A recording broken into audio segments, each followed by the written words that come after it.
তামিম ছাড়া শ্রীলঙ্কার বিপক্ষে ম্যাচ জেতা অসম্ভব। শ্রীলঙ্কার বিপক্ষে ওপেনার তামিম ইকবাল সবচেয়ে ভালো খেলে, এমনকি শ্রীলঙ্কার বিপক্ষে অসংখ্য রেকর্ড রয়েছে তামিমের। এমন গুরুত্বপূর্ণ ম্যাচে তামিমকে দলে চায় ক্রিকেট ভক্তরা। তামিম ফিরলে ওপেনিং এবং ক্যাপ্টেন্সি কোনো কিছু নিয়েই ভাবতে হবে না। ওপেনাররা ভালো করলে দল এমনিতেই ভালো করবে।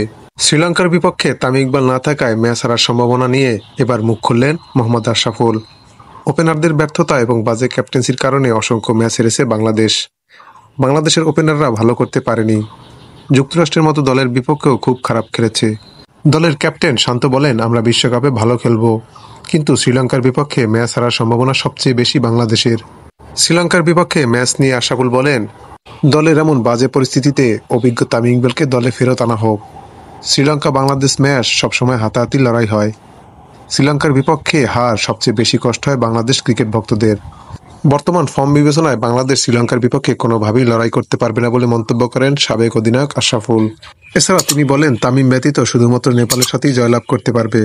বাকি 3টা ম্যাচে বাংলাদেশকে পরাজয় বরণ করতে হবে। তামিম দলে না থাকায় দলের কি কোনো ক্ষতি হয়েছে তা কমেন্টসে জানিয়ে দিন।